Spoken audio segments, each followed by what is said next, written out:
welcome back to Unpopular People. We believe that listening and learning from each other is key for personal development and success. Today in our interview, Steve Irving from Cairns in Australia. Steve is a musician and a very good friend from us. He plays the guitar and he has a great voice. You can find out soon in this interview. For all information about our project and the show notes to this episode, visit our website on www.unpopularpeople.com. Besides the show notes, you can find a shop where you can represent yourself with our clothes from Unpopular People, also on www.unpopularpeople.shop. And don't forget to sign up for our newsletter to stay updated. Thanks for listening and enjoy the show with Steven.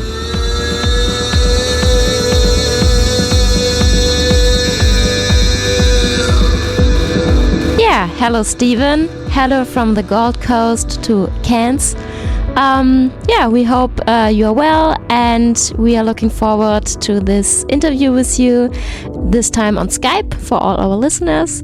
Yeah, hello. Our first question we always ask is, where were you born and how did you grow up? Hey guys, how are you? It's nice to see you and hear you.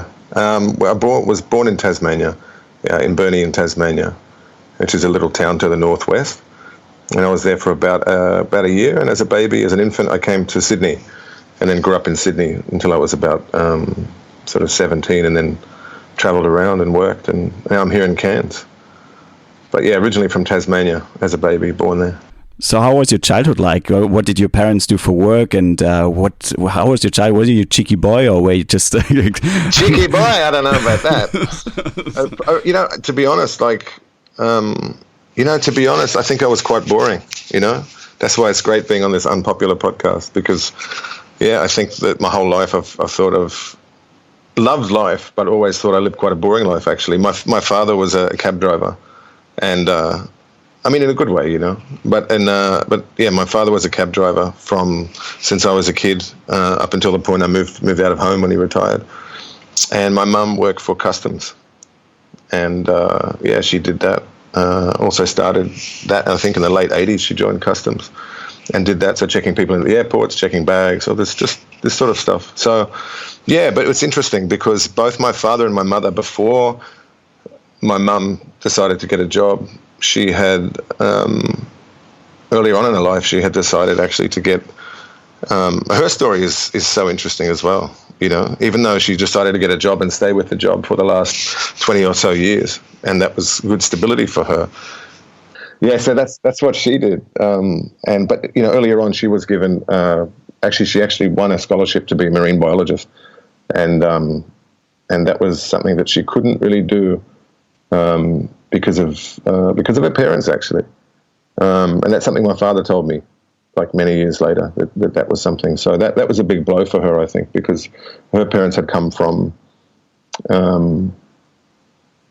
Poland during the war, and I think that the scarcity mentality and the fear of having someone to look after them and being in a new country was something for them that was something that was a concern for them, a fear for them. So that affected her getting that scholarship to be a scientist or marine biologist, which was really her calling, which is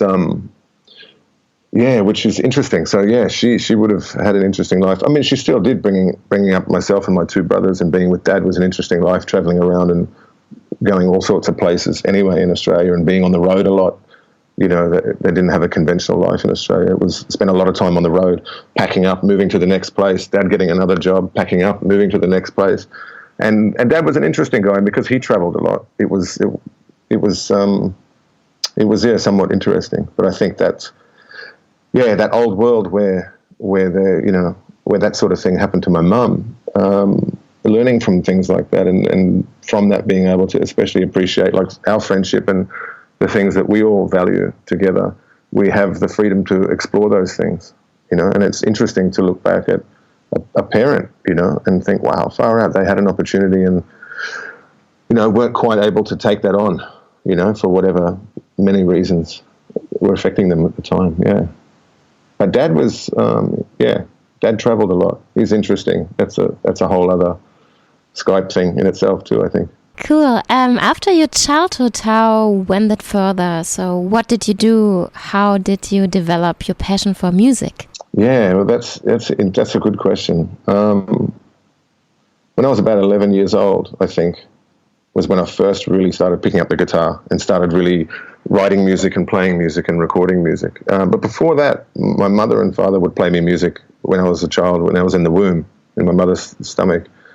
Well, not her stomach, but actual womb, you know. That's the wrong body part, man. But Steve, easily digestible, good conversation. but yeah, they used to play. Mum used to play jazz, and Dad used to play classical music. So that was their sort of favorite music, and so I sort of grew up with that. And then Dad always used to tell me the story of like when Mum went into labour, and then I was born. A couple of hours later, they were having a party at the place in Tasmania with these, as he recalls, these red-headed Irish nudist people that were all ex-heroin addicts and stuff like that, but they'd gone, found sort of religion, but beautiful people living in the country, and they were listening to music and having a bit of a party that night. And then I came along at about 11 o'clock, and about 1:22 a.m. then I was born, and Dad was, and he drove to the hospital in the old Land Rover that they had, which was, I think he tried to push that Land Rover really as hard as it could go, but the old Land Rover probably didn't make it over 90 kilometres an hour. And they were probably well pissed as well on driving to the hospital that night. But yeah, but really the love of music was always there because both my parents loved music. My dad would always play music. My mum would always play music, so it was always around. But when I was about 11 years old, that's when I first picked up the guitar, really, and then a little tape recorder and started playing and recording. And then it just began from there. That's when it really began. When my dad bought me my first nylon string guitar. And what is like your earliest childhood memory from with your brothers? Because like growing up with two more brothers, I think it's quite challenging. I have two brothers as well, and I know how it is. So how was your experience? Yeah, I think it was an interesting one because it was short-lived. Because both my brothers are 10 years older than me. They had also left by the time I was about 8 years old. By the time they were 18. So it was interesting but short-lived. When I was very young, the first few memories I remember, really, the first few memories are really, they're either me chasing them or them chasing me, I think, some involves somebody chasing somebody, and trying to get involved, I think, in sometimes what they were doing. But also we had mutual friends that had different age brothers, so some age kids were the same age as me, and then the older guys were the same age as my brothers. So it was actually kind of cool. And when I was really younger, we had a close Lebanese family that were good friends of ours, and because we lived in Bankstown at that time before I moved to Bondi, and the western suburbs of Sydney and Bankstown is it's very multicultural, And it's great for that, like next door neighbours were Greek, next door neighbours were Vietnamese, and the other neighbours were, they might have been maybe more Greeks. Yeah, it's just mixed, just everybody there, and my grandparents were Polish, so it was just awesome, It's hard to think back sometimes. You think, oh yeah, who were they again? But no.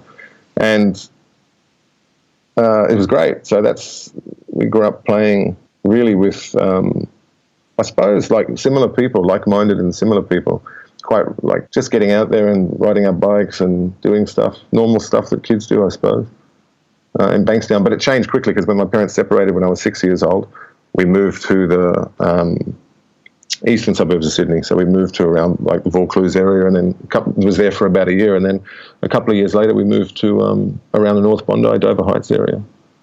So it was interesting going from the western suburbs of Sydney to the east because the east is completely different, but again, very multicultural around the Bondi area. Lots of New Zealanders, lots of people from all walks of life, because a lot of the diplomats and a lot of the consulate people live up in that area. So, and you have a massive population of South African Jews and Jews in general. That's where your synagogues and stuff like that, where that wasn't so much in the western suburbs. The western suburbs was a different demographic. So it was just, another really multicultural space, actually, growing up in school with people from the Ukraine, Yugoslavia, Croatia, Korea, China, Japan. I mean, really, and Lebanese again. I mean, it was just a whole different, and a lot of islanders as well, and it was great. We moved, the main move, I think, going from the western suburbs of Sydney to the eastern suburbs was massive difference because, being 6 years old when I moved from that area to sort of the North Bondi area, the eastern suburbs, was totally different culture, completely different.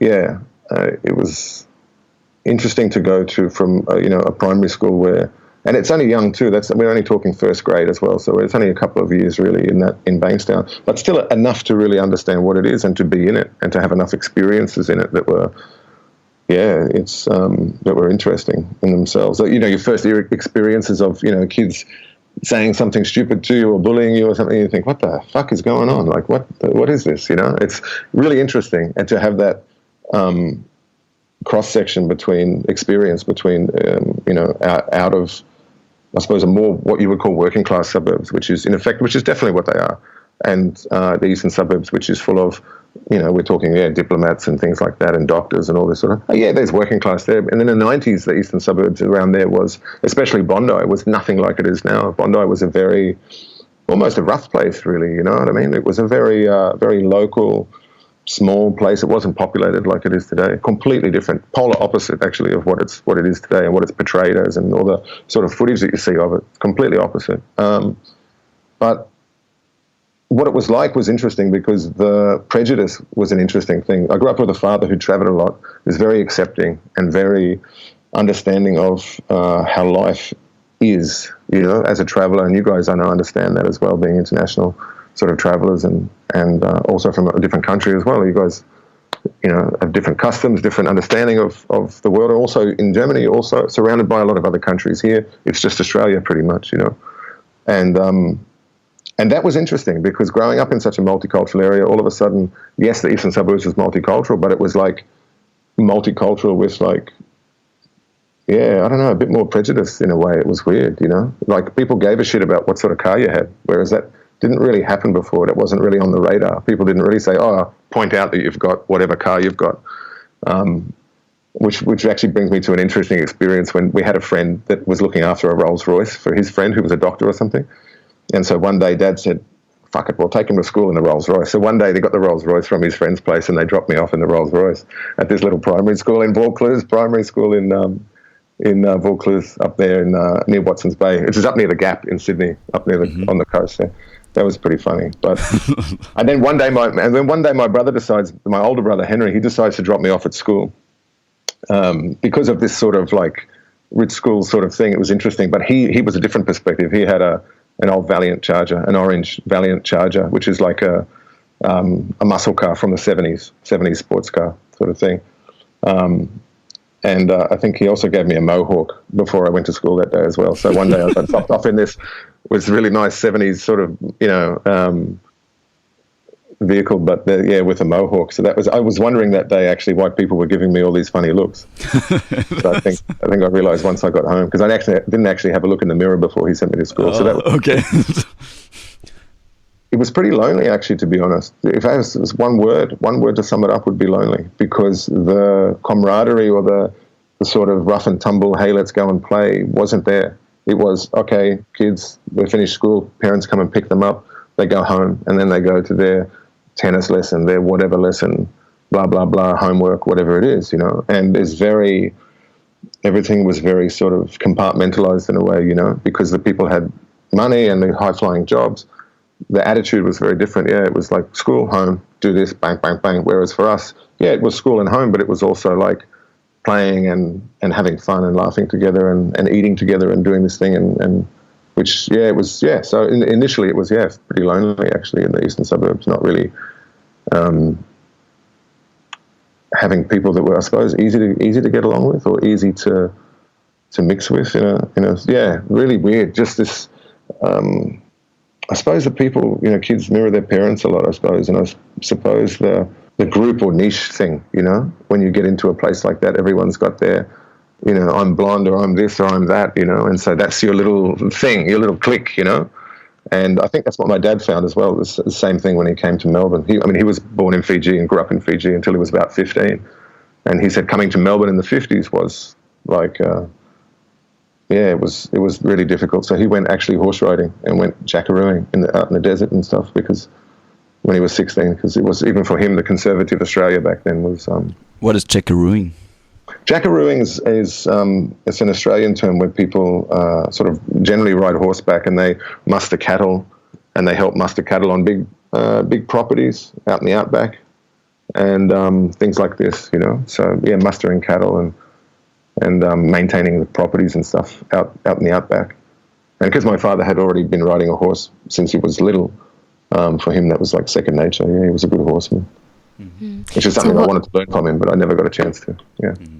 So was this the reason why you put so much effort in the music, so that you, focused on music mainly instead of playing with other kids? I mean, loneliness. Yeah, I mean the loneliness.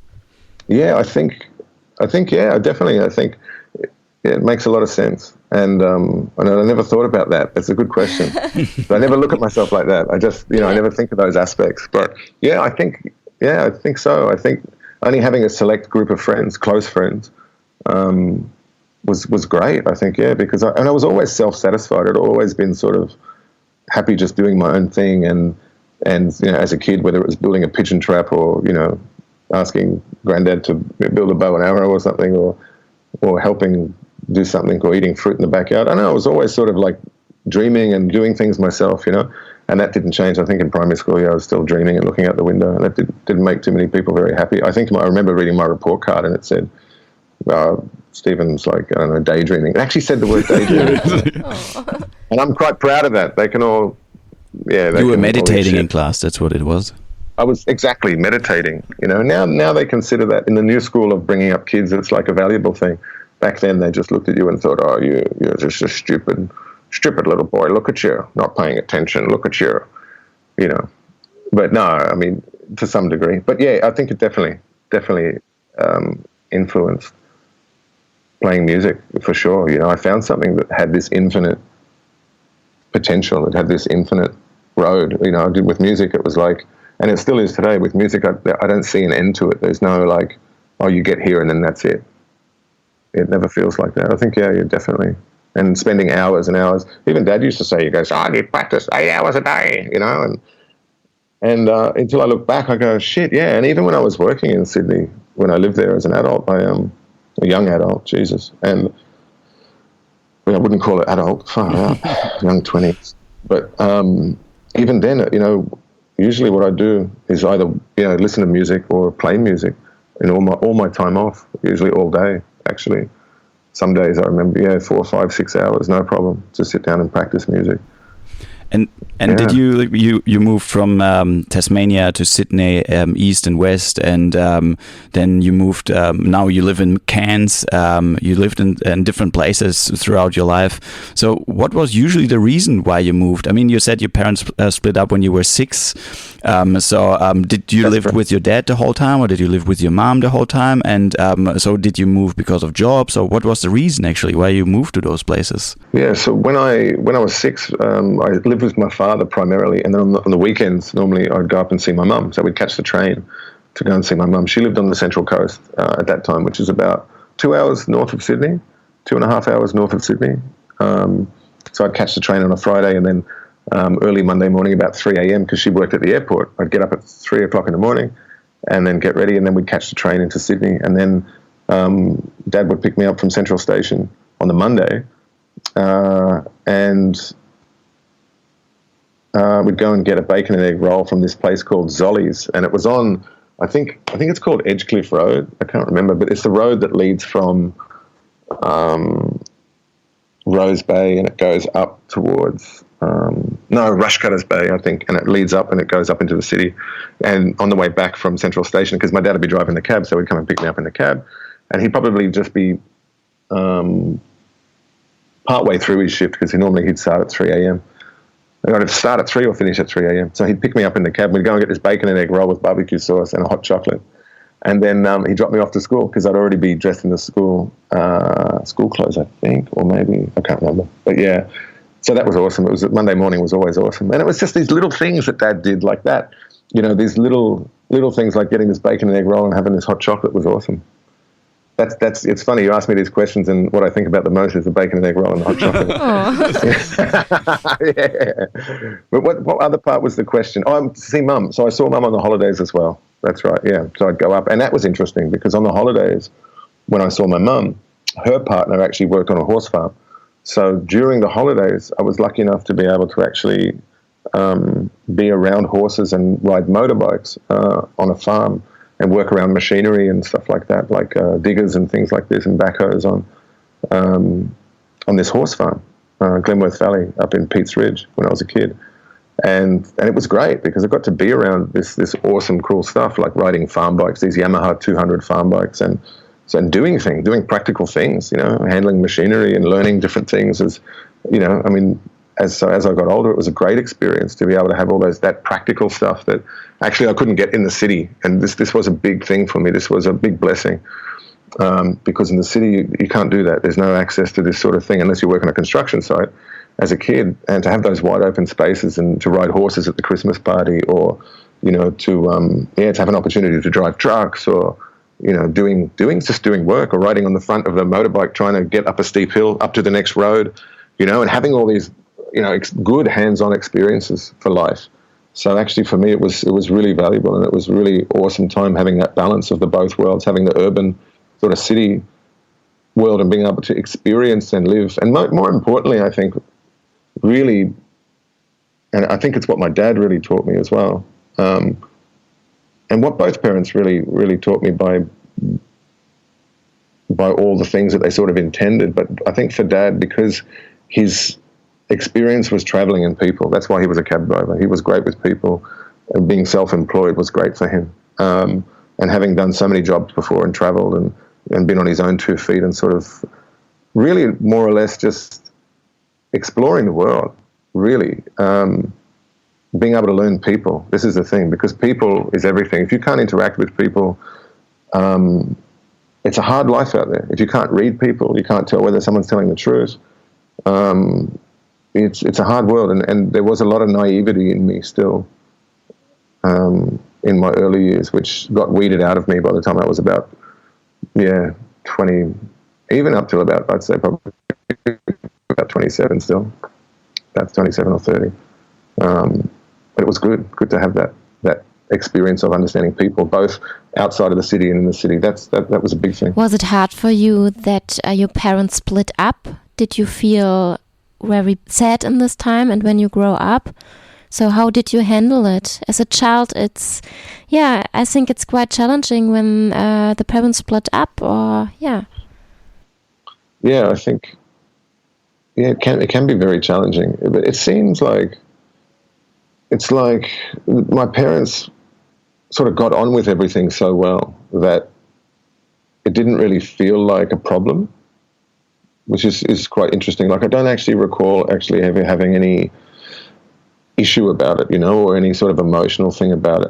But when I look at the situation and I feel it, and I remember certain memories of seeing both of my parents, what I do really remember is feeling empathetic to their situations. Like my father was working a lot and trying to do his best. My mother was working a lot and trying to do their best. And you feel this. This is what you feel. You feel the struggle, yeah? Because when you're together, it's like you have resources and you have time and you have strength to help each other, and you don't have to do everything yourself. Some person can do this while you're doing that. And it's and so what I felt was just, like when Dad would buy something, for instance, or didn't have enough money to buy something, and we didn't really have a lot of money. I mean, driving a cab, just the hours that he worked, it wasn't like a lucrative business, It wasn't like he was earning 2,000 a week or 1,000 a week. It wasn't like that. It was very like just enough, really. But it was okay. Like we had everything we needed. Like we had a TV, we had this or that or whatever, or Mum bought my computer. So we had different things, but it wasn't like, over the top, like having enough for everything. But this thing about feeling the empathy for the parent, like when my dad used to buy something, whether it was food or something, like I used to value it, I just had this sense of like, wow, I'm so grateful for this. Like, awesome. Wow. Because Dad put love and care into what he did, whether it was making a meal or buying food from the shops. He always made sure there was enough of the things that were important. Like he always made sure we had enough water pressure in the flat that we rented. He always made sure that we had enough fruit. He always made sure that we had enough just enough of everything, like gas hot water. So we didn't have to worry about the hot shower running out. So you could have a shower for as long as you want. These little things made a huge difference in feeling at home and feeling safe and feeling like you had a sanctuary, somewhere where you could rest, recuperate. His favorite saying was always peace and tranquility. He just always used to repeat, that when he was sitting back listening to classical music or on his time off, he just peace and tranquility, and just enjoying that peace. And from someone who traveled for so long in his life, like really, he probably traveled since he was 16 when he did the horse riding and stuff. And then he met my mum when he was probably about 34. So even though that's not a huge, didn't travel till he was like 60 or 50. But the thing is that even when he was with mum, they were always on the road, so it was like this non-stop thing. And I think that wears you down somewhat, and there are certain appreciations for having a simple thing like your home and how to make your home a home. What makes a home a home? What the simple needs that you have that really make everything okay, and really knowing what those simple things are. Because once you've got that whole survival thing sorted, that whole, I've got hot water, I've got a roof over my head, I've got enough food, once you've really got those things sorted, I've got my close friends, nothing else matters. Anything else you can bounce off, you can throw it away, you can do this, do that, go here, go there. But if you understand what those fundamental things are, and that's what I really learned from Dad, I think. That was what really made the whole split up from both of them. Because they were really, to be honest, like so mature about it. Dad had me when he was 47, so by the time he was born in 1937. So, when he grew up, World War II was on, and it's sort of the first few years of his life was World War II. So even from my father, it was like there was lots of maturity from my mother and my father. It was just, they just got on with it and dealt with it, and man, I look at that and I think, wow, good on you. You know what I mean? Really, like they did the best. And it's massive because when I look around, it's not that common. It's not that common, and I think I'm lucky that my parents, I suppose, my mum was 13 years younger than my dad. But honestly, I'm super grateful for that. It wasn't like a transition that was like painful and it's complaining and whinging and blah, blah, and this, and I'll have this, and none of that. All that mattered was the kids. All that matters was this is what we're going to do is just look after the best we can, and okay, let's go. Yeah, I was lucky enough to meet your dad back in 2016 when I lived in Cairns with you at your house for some time, and yeah, that was so great. Yeah, he passed away some time ago. I think this year, right? Last year, June 27th. Last year. Okay, yeah. But it goes so quick. I don't blame you. Don't I? How is it for you now? I mean, you talk a lot about your dad, and I think he was a big influence in your whole life. And I'm very lucky to have my dad still in my life, and I couldn't imagine how it will be to live, not having him around anymore, because he's a big influence in my life as well. So how is it for you? Not having your dad anymore, and what advice can you give others, like coping with like the sadness after like the parents die? Yeah, good question. All these good questions, Ben.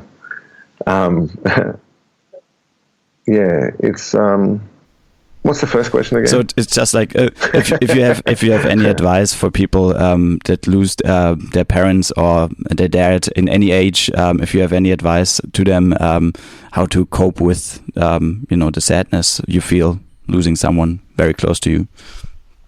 I think the best bit of advice that we could give myself, I suppose, really, is that, and in turn anyone else, is that it's just a process, and you really have to, like with a lot of things in life, you really have to go with it. You have to go with where it takes you,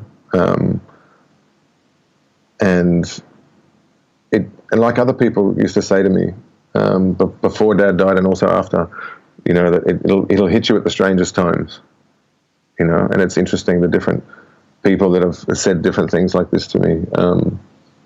And a good friend of my father's and myself was a good friend of ours, Peter, which I think you remember. Yeah, I remember Peter. I recorded his violin. Yeah, that's right. And, he said that to me one day. He said, it'll just hit you at the strangest times, but it's okay. And he used to say to me, it's just, when that happens, it's just them. It's just them loving you. It's just them. And maybe just them communicating with you or something, And I think you definitely have to, be okay with where it takes you. I think that's the biggest thing, I mean, obviously not suicide or something like this. I don't mean this, but it's going to take you, some days you feel flat. I think the energy levels for me was the biggest thing. Some days you just feel very solemn, there'd be something that happens. You just wake up, one day, and it's just like, today is just one of those days, and that's okay, because it leads you to other places. And also as an artist, I think that's something that Dad really understood. And even the death process, and even the process of losing someone, looking at it in a positive light, and looking at what it can bring in terms of more richness into your life, is a really good way of looking at it. Because when someone passes, really you forget about all the crap, But for me and my father, we were great friends, so there's very little of any of that, really. But for a lot of people, there's the questions, about this or that or whatever, how they treated them, or they had an argument or something like this, But looking at their passing and understanding that they wanted the best for you, I think this is the essence that really came out of it, was that knowing how much this person really loved and how much this person really gave to me, and really spurred me on and supported me in all the things that I love to do in life, and really understood me. That understanding is really super important, I think, And I think the biggest thing is that when they passed, is to realize that it doesn't have to be. It's not a distancing of your relationship with the person. I think it's actually quite opposite. The relationship is actually gets stronger and stronger, because in hindsight, and without them, especially without them being elderly and being around in pain and in suffering, because this pain and this suffering in the moment takes away from the true nature of their vibrancy and who they really are as a soul, who they really are as our age. What were they, because my dad used to always say to me, he goes, I feel 20 in my head, I feel 25, but my body, and I think that's the biggest thing, is that it's hard to grasp when it happens, but it's something, and that's what I mean as go with it, because the richness of their experience in your life, it just gets richer if you give focus and attention to your relationship with them and keep them in your life. There's no need to actually get rid of them. I think this is the thing. A lot of people in Western society, we try to push everything to the outside, we get rid of it. Oh, it's finished, throw it away. Or the person's dead, okay, go, get rid of it, back to work, which is bullshit. I think, to me, this attitude is ridiculous. When in the Western society, we're so eager just to get back to work and go and fuck up some more shit, whether it's the earth, whether it's the fucking buy some more shit or whatever it is. There's this thing, man, that people do, and it's just like, can't wait to get back to work to go and live more unconscious shit. Yeah, let's go, this crap. And even death, this opportunity to stop, it's an opportunity to go, at least I have an excuse now to stop and to think about what I'm doing in my life. Is all the things that I'm doing in my life awesome? Are they really what I want? And I think there's two things. Yeah, it's definitely that a relationship will grow, and to go with the ups and the downs. Don't force it. Like when you're trying to heal, same thing as physical. If it's a day and your body has no energy, your body's saying, hey man, I can't do this today. Okay, today no. We'll go do something else. We'll go for a walk, have a coffee, do something else. Don't push. No need. There's a reason in it. Your body has an intelligence. Listen to it. And the same thing with the death thing. It's like, listen to it, go with it, have time to reflect, have time to connect with them, because unless it's a sudden death, but even then if it's a sudden death, you're still missing out on knowing that person. So give time for the grief, give time to use that time to know that person better, and hold them closer, and really in essence feel their love and feel your own love, so you can go out and then into your own life and give that back to yourself and to others. Because there comes a time when like it's been 6 months for me since I've had now just my own place this year, and just having a roof over my head. Instead of, I was with Dad before, and then he passed away, so I moved out of the house that we were renting together, and now I'm in a flat. And just to have that time, it's in 6 months, just to stop and to not force myself to work, because for me, I love working with my hands, I love making music, so it was hard to even acknowledge my body telling me, actually, hey, no, don't go and work, don't go and do this stuff, and keep being busy. Just stay, relax, have time to go through this process. And this 6 months has been really, really important and really valuable. And it's been a good thing, because now I feel much more okay, for the lack of a better word, but I feel much more at peace, with everything, just in the last 6 months. So, and when you have these moments of sadness, sometimes you can't see when they come, because these are emotions. They just come. How do you deal with them? So, do you have a tool for yourself that you use to come back into your mindset? Yeah. One thing that I do use often when whether it's for grief or whether it's just for being out in the day and all of a sudden you have something come over you, like your anxiety or anger or frustration, especially if you've been out and you're busy during the day, the good question is, who does it belong to? Is this really mine? Is this emotion I'm feeling really mine? And that's a very good starting point, I find, for myself, because it allows me to recognize that, am I just feeling the sadness of, in this case, it can be a multitude of emotions, but we'll talk about sadness first. If I'm sitting down or I'm at home or I'm out and I feel sadness and I look at it, and because I question it and I go straight away, what is that? Regardless, you can ask, who does it belong to or what is it? But I look at it as a question, and I try to, as much as I can, look at anything that comes into my life with a question and go, oh, what is this? Or, oh, that's interesting. And sort of like, I try not to judge things too much. As in, we'll take the sadness as an emotion for example, if I'm doing something at home or outside of home and then I feel the feeling of sadness come over me, instead of being caught up in the emotion itself, the biggest tool that I use is really the tool of questioning it or not identifying with it, like getting into the habit of not identifying with everything that I feel as my own. And that in itself is probably the biggest tool that has helped me so much with everything in life, because once you learn not to personalize everything, it helps immensely, because not everything is just like, not only is it not necessarily just you who feels that, or just it is your feeling, it could be that someone else is feeling this and you're sitting next to them and you feel their sadness. This is very, very true and possible. But the other thing is that it just allows you to be more aware of what they are, and also not get caught up in the sadness or the emotion. Because if we don't look at it and go, okay, I'm sad, okay, that's okay, I'm sad, okay, and then be able to either ask, who does it belong to, or what is it?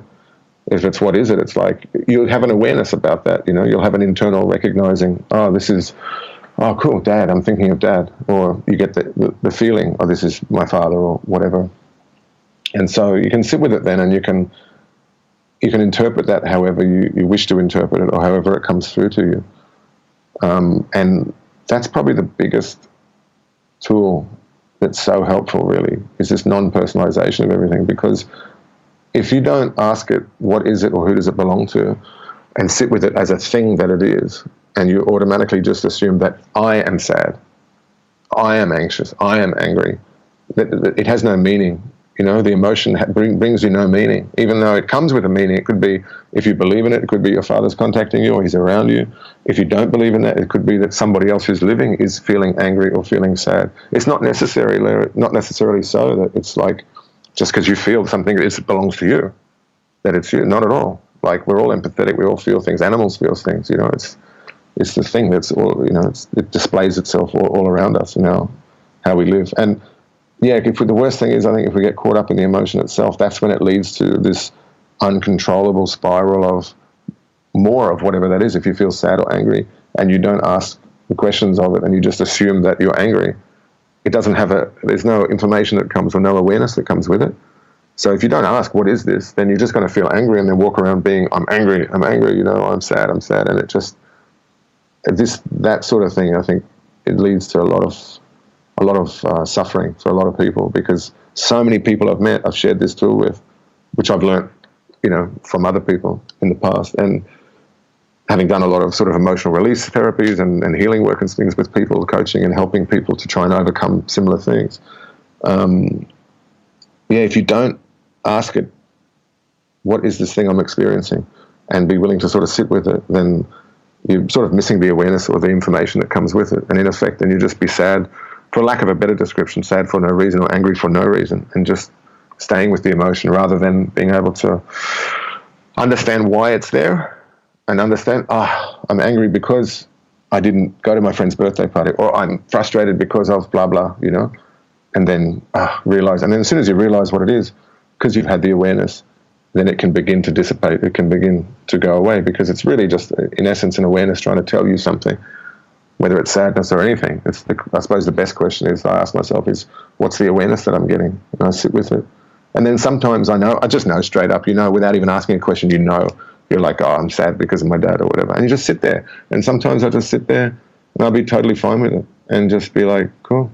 And just sit with it and not be in resistance to it. I think that's the second thing. Don't push it away. Just sit down and be sad. Enjoy it. Have a cup of tea, have a drink, whatever. Just sit down.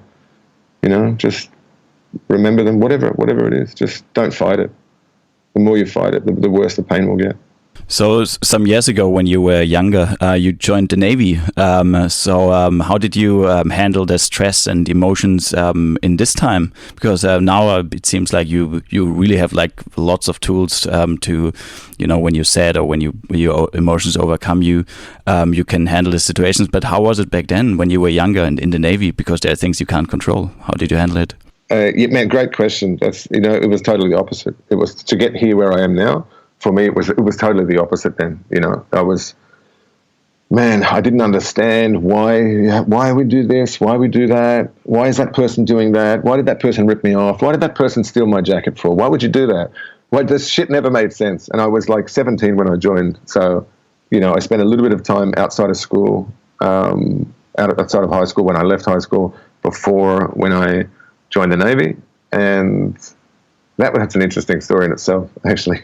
Leaving home. That's a funny story about. Yeah, tell it. Okay, yeah, sure. Well, this is when I said before about like when you remember people when they pass. You know, it's like, you know, whether they had a great relationship or whether there was things that you were like really pissed off about the person for doing. You know, with that it was interesting because I always looked at it, leaving home as a good thing, but there was part of me that was, or the way that I left home was a good thing. When I left home, Dad he just rang up and said, you know, okay, I'm gonna stop working now, so we need to leave home. And so I got some friends from school, or a friend of mine from school, and then we helped to move all the furniture and stuff from the house, because Dad had gone away and actually had gone with his new partner, and he was deciding, I'm going to retire, I'm too tired now to work. And fair enough, because he'd been working for ages. So anyway, he called me up, and this is one of those things that you could resent someone for, you know. But for me, I always took it as an endearing thing, like, oh yeah, way to start life, you know. So Dad rang up one day and he said, look, I'm not coming back. We're going to have to move out, or you're going to have to move out, you know. So I got a friend from school one day, and we took all the furniture from the house, all the desks and blankets and tables and computer and everything, and I put it downstairs of the flats where I was staying at. And then I walked away with 5 bags and my guitar and my guitar amplifier. And that was, I think it was even 2 guitars I had, 3. And, man, so I had all this crap with me, man. I had this shit. I had my 5 bags. I had my guitar amplifier, which was like this Laney VC30, 2 10-inch speaker, tube amp.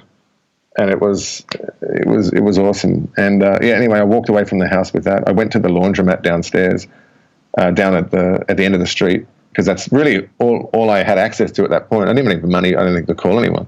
And I called from the laundromat. I called some friends, and they said, yeah, come and stay with us. So I caught the bus, caught the train, and then I went and stayed with them. And I went and worked with them for a bit before joining the Navy, doing some labouring work in Sydney. And it was lucky that I had that opportunity, because I was literally out of my ass. Dad just rang up and said, look, I'm not going to work anymore. And so this was the first moment of like, oh, there's no control. There's like shit's just happened to you, like fuck, you know. But I think it was a really good lesson to have to go. Someone ring up and say, look, I'm not coming back home. You're going to have to move out because, you know, I can't work anymore. I mean, because Dad had me when he was 47, so by this time he was already, you know, late 50s or 60 or something. Anyway, so I left school, left school and left home with just work, carrying all these bags. And so, yeah, in the Navy, like it was sort of like a logical step, I suppose. My dad really wanted me to join the Navy, so that's what I did. There was an interesting story, you know, leading up to that as well.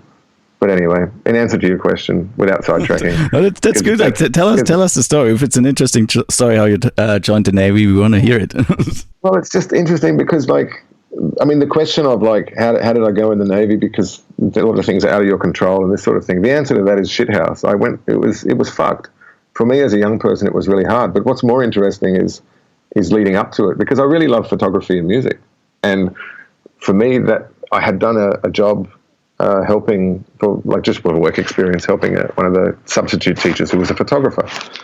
And I thought, this is awesome. And I love music. And so for me, having a camera and taking photos of people in street scenes and things like this was really important to me. And my dad was the one that really wanted me to join the Navy. And even though it was great in many ways, it was interesting because it was a bit of a conflict as well. And I think that's what, when you asked me, like, how was it? Yeah, it was difficult as a young teenager and also like a young 20-year-old to really be in that environment and sort of be free thinking and playing music and stuff, and sort of, it's a different culture.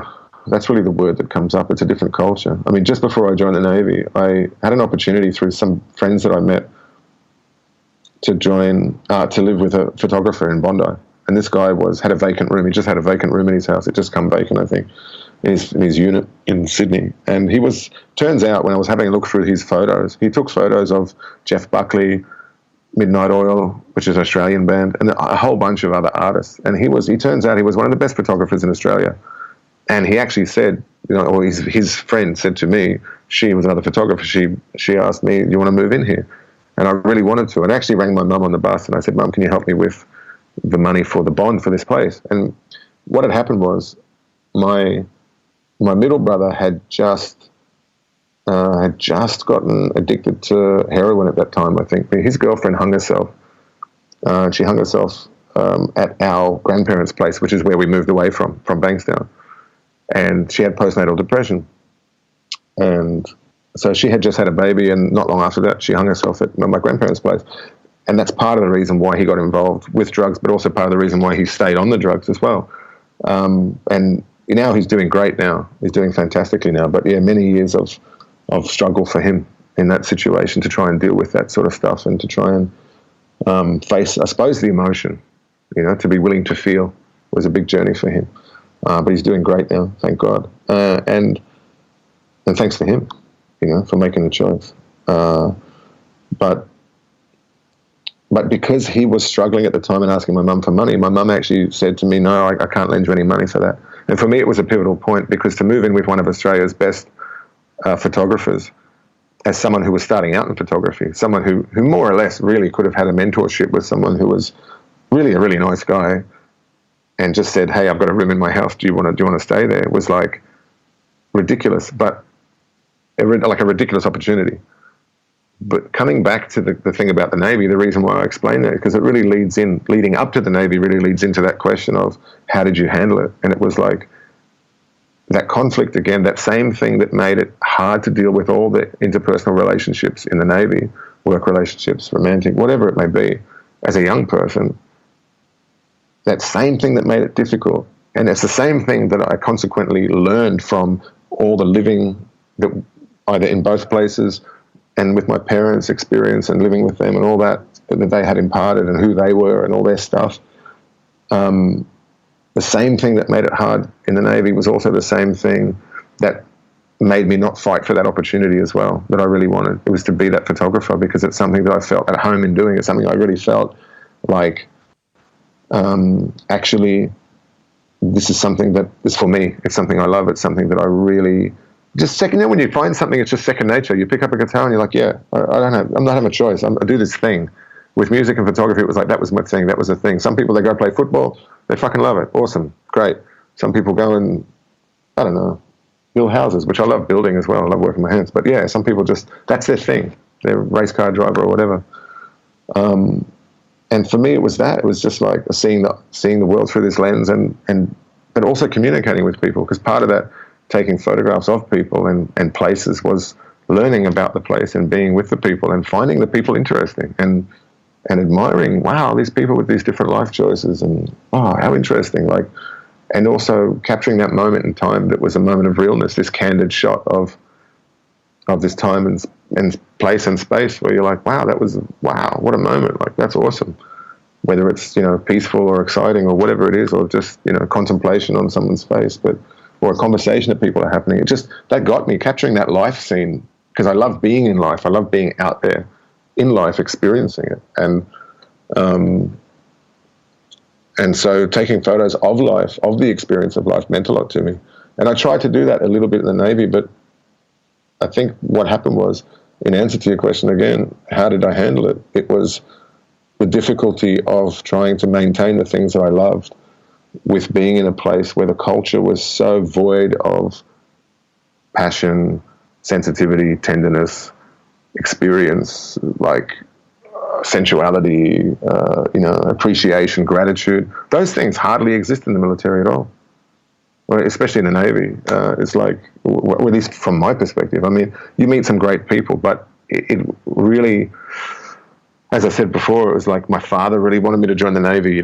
His idea was like, if you do that, it'll teach you things I can't teach you, and it did. There's many things in there that are super handy, but to know great skills and things. But just being able to function, maybe perhaps more so than normal people in society. And the example I give is being able to get up at all hours and be okay with it and go and do whatever job you've got to do. I like that part of the training. I like that part of the job where you push yourself further. I think it's like an amazing personal development platform that's terribly over-resourced and underused by the people that are in there. And it's really a few people that are in the positions of supervisor at all different levels that are too afraid or simply don't know how to utilize the resources and think, what's the best I can do in this situation?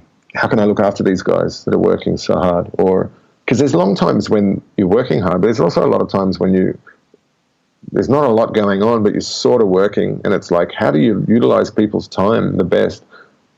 And they don't do that, and that made it hard for me. When you ask the question, what was it like? How did you handle it? It was like the boredom coupled with the ignorance of the people that are in positions of power, and coming to really understand that in its truth. And my father spoke about it. I mean, he was in the army when he was younger. He did regular army and national service, but he got out of the regular army very quick because it was said it was very different to national service. It wasn't as productive. He felt like the people were very lazy. It was, so he got out. He did his own discharge thing and got out at request. And I think, how did I handle it? Again, it was the insecurity as a young person and your lack of self-esteem, lack of self-confidence is a big hole for a lot of people. Because you have to understand yourself to understand your limits or your boundaries or your potential non-limits or non-boundaries. You have to really know yourself. And that journey for me really began as soon as I left home, but it was a long time to really understand the length and breadth of, who am I? What am I capable of? What am I, just a piece of shit? Or do I know how to do stuff? Am I a good musician? Am I shit? What am I? Am I gay? Am I straight? What am I? Am I a fucking alien? And this is life, this is fucking life. But the difference is all the artists and all the people that are living out there, living life every day, that don't have government money handed to them, that don't have a work schedule handed to them, so they don't have to think, are much more in touch with that. People who self-work, self-motivated, I'm going here, I'm doing that, this is what I love. I used to always look at a couple of my friends when I was growing up and think, fuck, man, they got your boundaries. You're like, don't like that, I'm not doing that or whatever. I'm like, fucking shit. It just, to me, it was like, I'm like, even though now it's no problem, like all of those things now is no problem. Now I'm, just fantastic, like inside of myself in terms of strength and clarity. We're talking, this is years ago, but it is such an important subject though, because this is where so many people are not failing, but so many people are let down, by people, especially take the Navy as a organization, and a personal development platform. they give you a big advertisement, and they tell you, you're going to do this and that and that. And it's true, right? It's true. You can do all that. But if you don't know how to, it's a sort of place where it has a culture. It's a bit like football. It has its own culture. It's a bit like sport. It has its own culture, its own little thing, And if you're not in with the culture, the thing, and you don't like the culture of it, which is sometimes very crude and very, in reality, ignorant and crude. I mean, I'm not going to lie about it. I mean, this some of the things I've seen and some of the things that, it's oh man, far out. It's like, but that's just the truth of it, man. Yeah, and it's if you don't know how to conduct yourself, how to live properly, and you haven't learned that yet, it can be a very damaging place for a lot of people. And this is actually what happens, whether it's sports or whether it's any culture, whether it's Navy, it doesn't matter. It's like there are places and spaces where, drug culture, underworld culture, where people go where they're vulnerable because they don't have a sense of self and a sense of confidence, a sense of, definitely, a sense of self and a sense of this is me, this is what I like, it's what I don't like. Very easily you can get led. And even as a male growing up in this country, first world country, quote unquote, being involved with, a government organization, and witnessing the culture and experiencing the culture there, like, of this place. And in particular, I'm not passing blame. I'm not saying like, the Navy's bad or this people bad. It's not like that. It's like the culture exists, right? And unless you change it, it's doing the same thing. But it's not one person that's at fault. It's not like the Navy. Like the Navy is the problem of all my problems.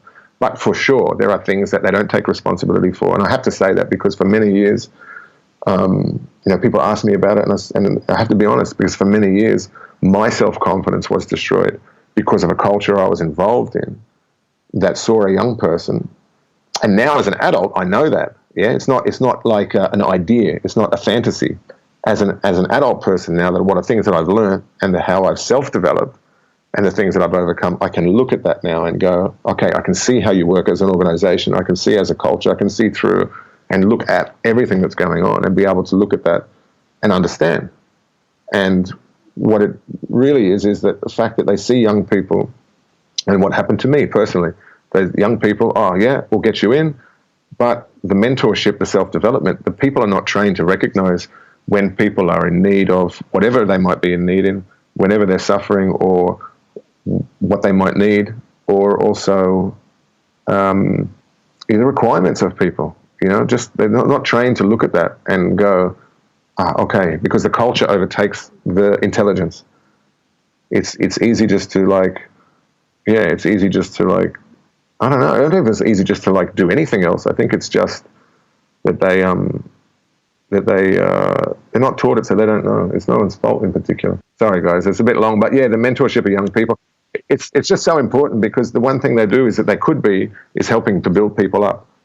And there's so many people that come out of there and they don't. And the thing is that it's a bit of a disservice really to the people that go in there wanting to give so much of their energy to something, not knowing what else they can do. And for people that's supposed to be mature and supposed to be, whether they're supervisory, whether they're in control, in charge, bosses, whatever you want to call them, not only should they should, but without the word should, it's a responsibility and a duty for those people to understand the requirements of the people that they're leading and the people that they have under their command. And it is in that job under your command. It's not like it's my friend. It's under your command, yeah? Because if you don't turn up to work, you get put in jail, or you fucking get charged, or you lose some pay, or whatever it is. Because especially if someone doesn't like you, for sure they make your life hell. Because, you're under command. It's not like, my boss or whatever. Yeah, you're under the command of Bozo B, XYZ, whoever the man is, yeah? And or woman in this case. And it's just, whatever case. And it's the responsibility, it's their duty to and they even say that in there. They even say that they have a duty of care for people. Yeah, a certain duty of care, especially a certain duty of care for people under 18. They go, you can't go out and drink, blah, blah, blah, blah, blah, when you're 17 and you join. Okay, fair enough. But for everyone, they have a duty of care, yeah? And that duty of care is to make sure that everyone, if you're not in a war already, then at peacetime, well, okay, you should be okay, in all aspects. And and it's just, anyway. But yeah, they should definitely. They've got a duty of care to do that, and they don't fulfil that.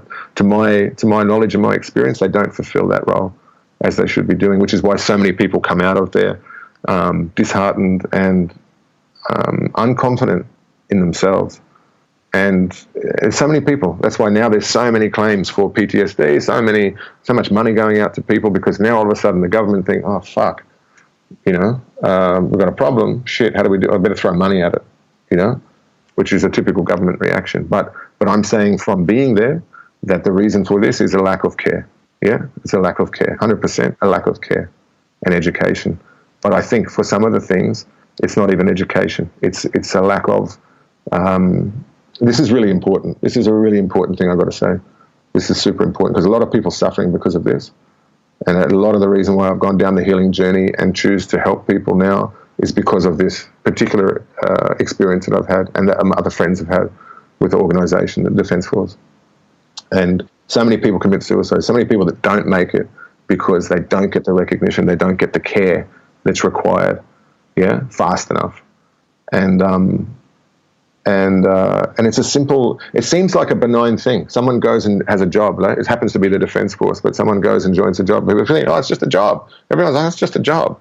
Yeah, but there's something about that job, something about the training, something about the way that people are treated in there, which fundamentally affects people in a mental manner. Because if you have the power over someone to say, you arrived late, Ben, Lisa, you arrived late today, okay, I'm going to take money from you, or you stay at work, or I put you in jail, something like this, okay? This is not working at McDonald's. You can't just walk away and go, hey, buddy, chill out, see you later. I'm sick today. Doesn't work, yeah? In 5 years, never once ring up, go, oh, I'm sick. Doesn't happen. So you give and you give and you give, yeah? So the thing is that these people are coming out in effect damaged because the care is not taken. And what that care is just not looking after people, man, in a appropriate way, and because you're in charge of people, you have the responsibility of making or breaking someone. And people have to understand that in a place like that, it makes or breaks certain people. If you go in there as an adult, for sure, no problem. But under 25, for sure, problem. Under 27, for sure, problem. And I just have to point that out because I think a lot of people, it's such an important issue and people don't understand what it is, that it's this word PTSD, or there's this, subject, the military people and the mental problems and blah, blah, but a lot of people don't understand. So I just felt it's so important to be able to use that opportunity to be able to just hopefully clearly explain more clearly what's actually going on there and what it is. I hope it made sense. Waffling on a bit, but, Thank you very much. So about the healing, I would like to learn more about this.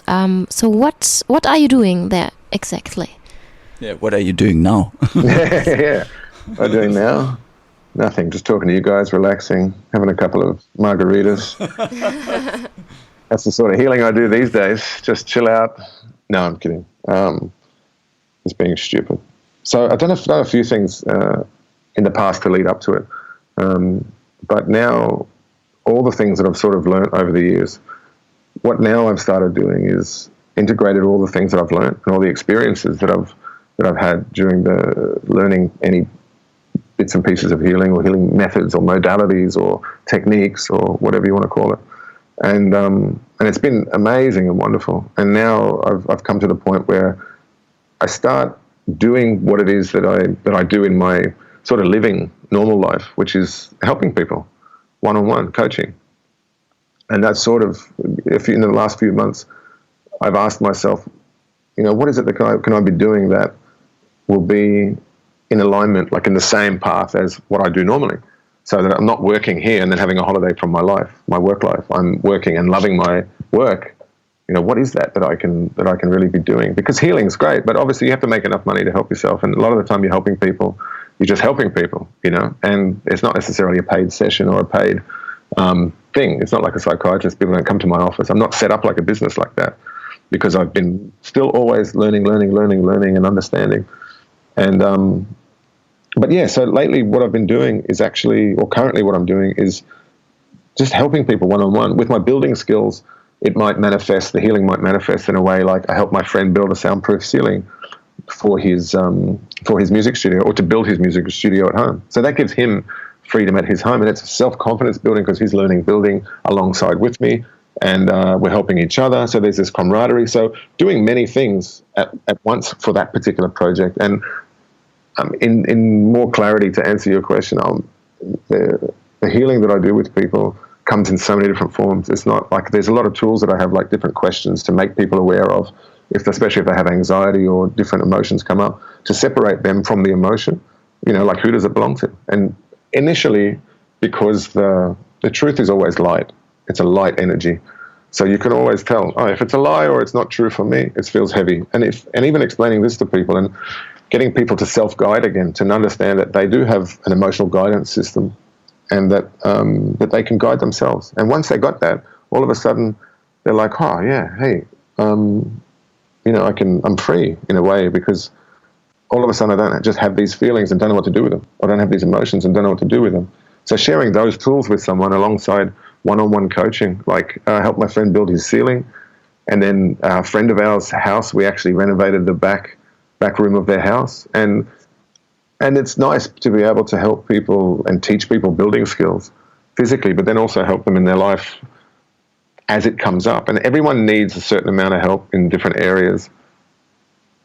It's not all the same. And I think that's why I sort of give those cross sections of experiences. And same thing with a friend. He just recently left to Brisbane, and just helping him with making his home a home.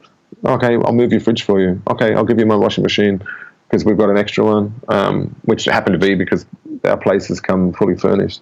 And my partner had a washing machine, and then she had hers that she brought to the unit because she lives next door. And then I had mine, so I gave him mine washing machine, helping him get set up. But then little things like that, making people at home in their home and finding furniture and stuff for them, all this small stuff. But then if they have an issue to deal with and they need someone to talk to, okay, cool, let's talk about it. So what perspective on that thing? Okay, cool. And then they have a clear perspective, like, cool, I have an option, or don't worry about that, or whatever it is that for them, they can be clearer and more at ease with the things they're dealing with. But it's so many different ways, like just talking to someone about whatever's going on in their life if they need someone to talk to, and then helping them with stuff like, getting their flat set up or getting their house set up. Sometimes I do energetic treatments as well, where I have learned different healing methods in the past, which are just purely energetic, like reconnective healing. That's something where you just basically just wave your hands around. But because I've been attuned to a certain energy, I'm sort of able to activate that within my hands.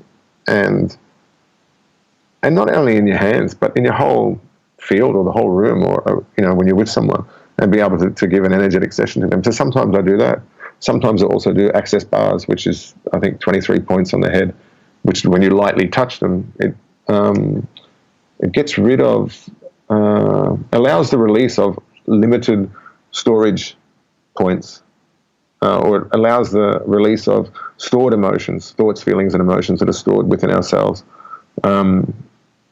And that's massive, because when someone feels lighter when they get off the table, when they've had, regardless of which treatment, whether it's the bars, the 23 points on the head, whether it's energetic, or sometimes just, being in meditation and being able to share that space with someone of calmness, of silence with someone, and having them feel like, they can breathe again, And sometimes also being able to witness for people, what's going on, because for a while I did online psychic work as well.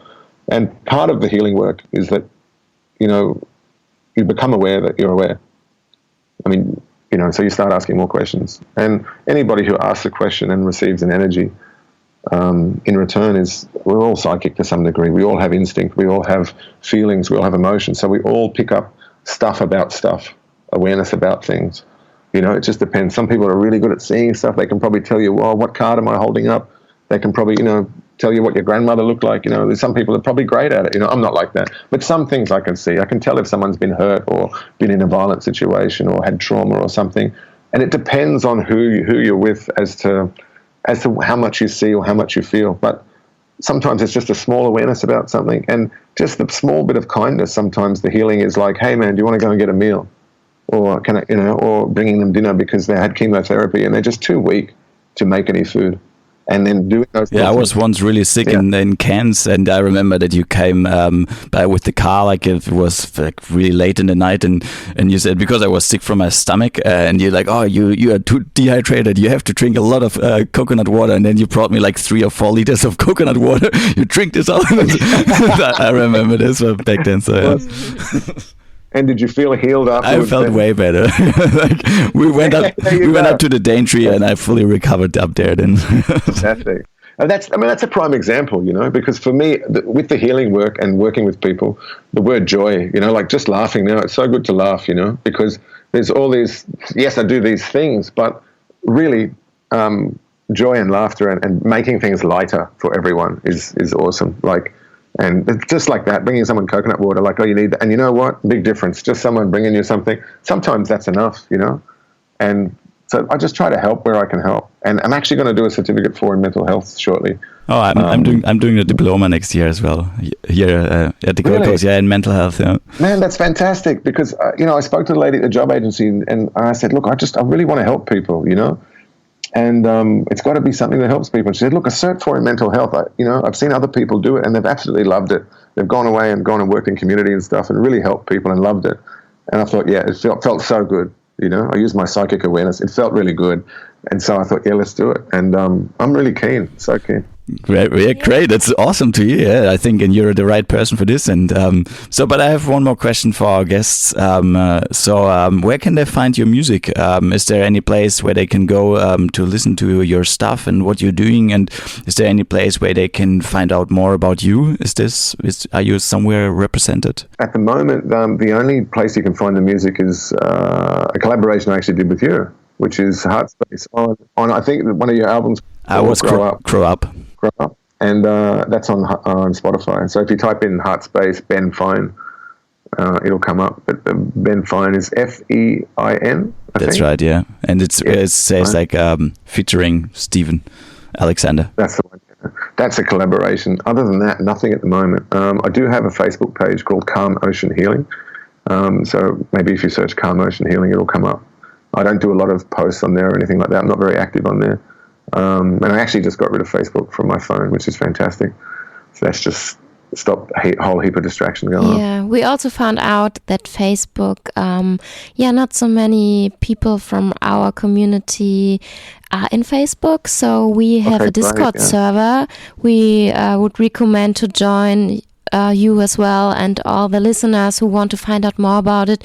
So if you join the Discord server and the listeners who want to find out more about you can have a chat there with them in the server. So this is also something to recommend. To communicate, yeah. That'd be fantastic. Yeah, Discord. I'll definitely download that and get hooked up with you guys on that. And because I'm definitely looking towards different platforms. So let's do that. Let's hook up on Discord and make the shift today away from Facebook, because I don't even use Facebook anymore. It's gone. It's off my phone. Gone. I just got it's just got not bored with it, but just doesn't feel good. I don't like it.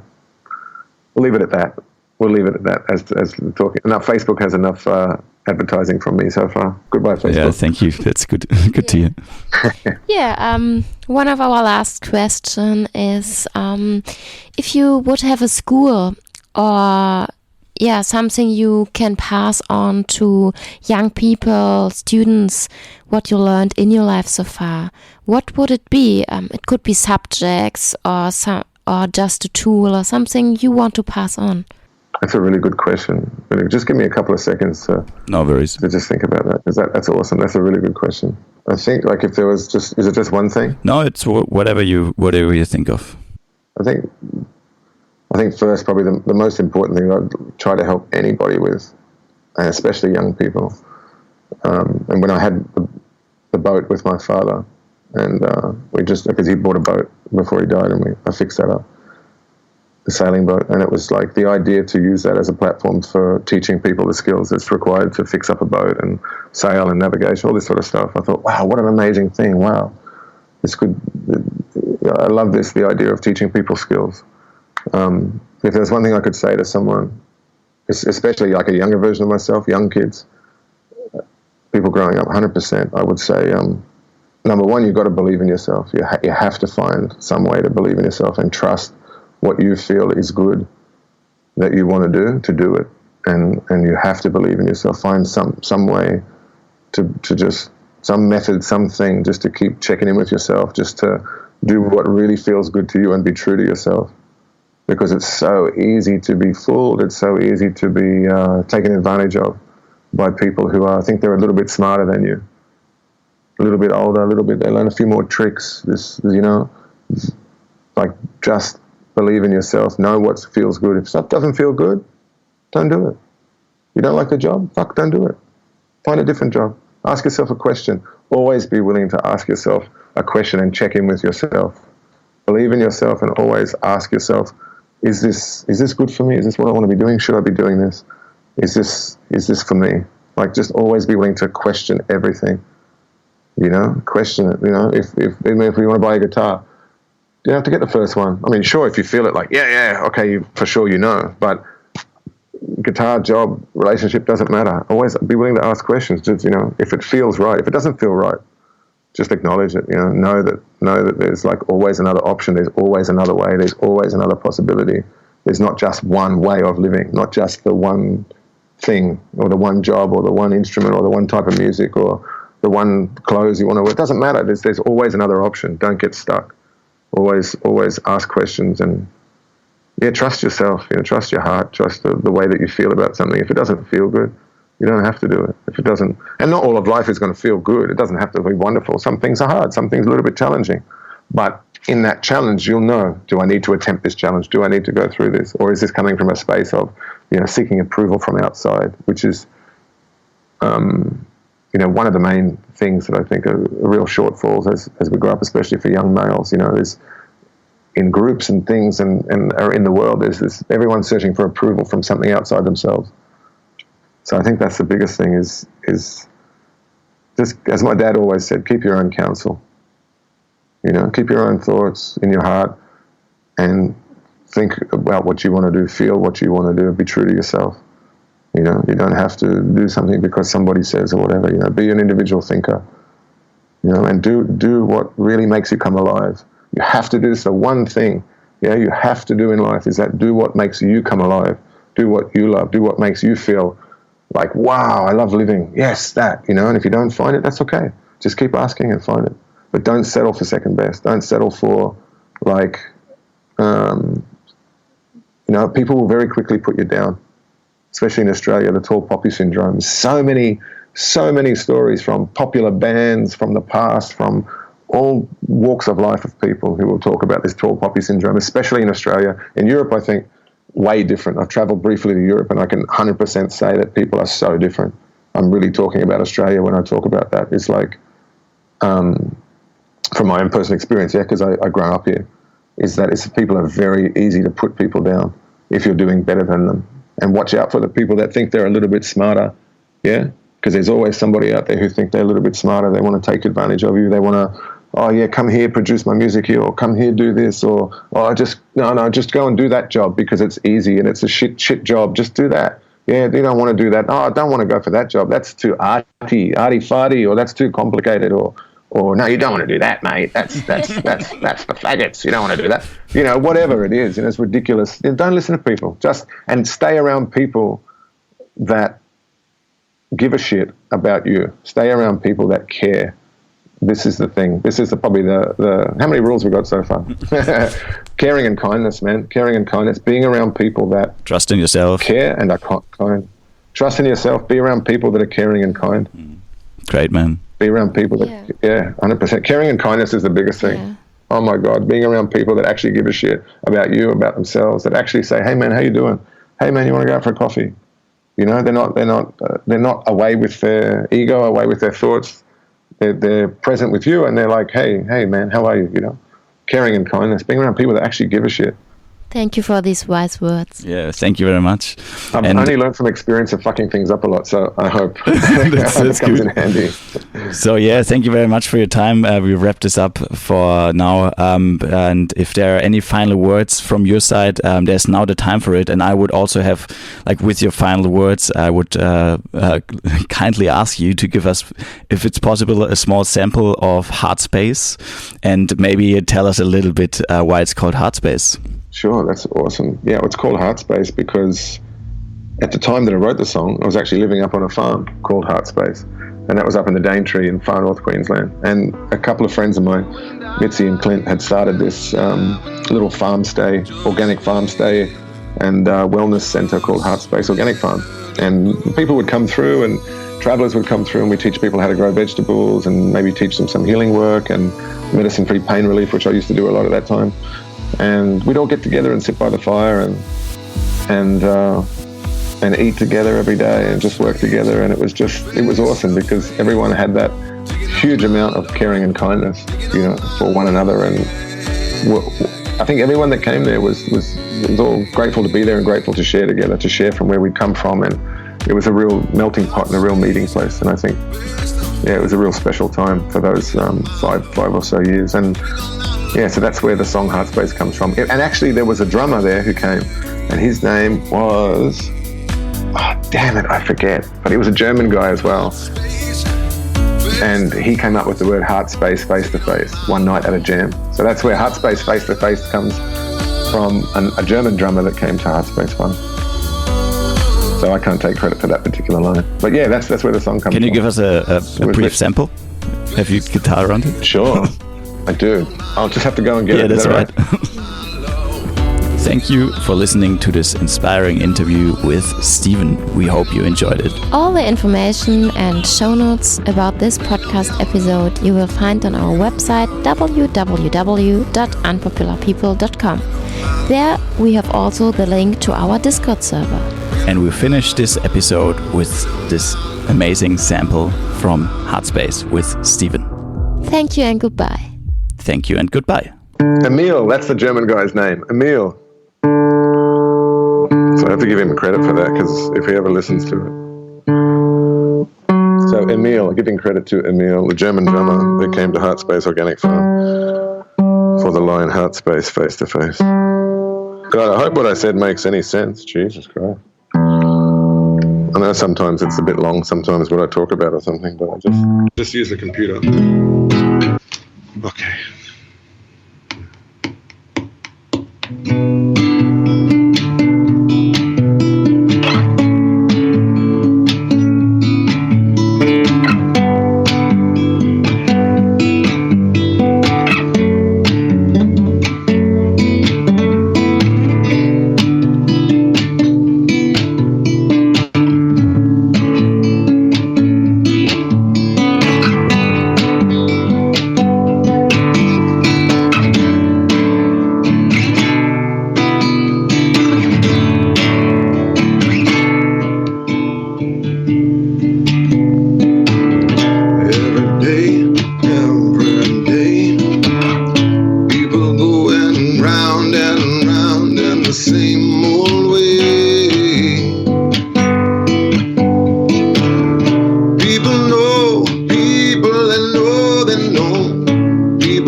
Digging on my love, yeah.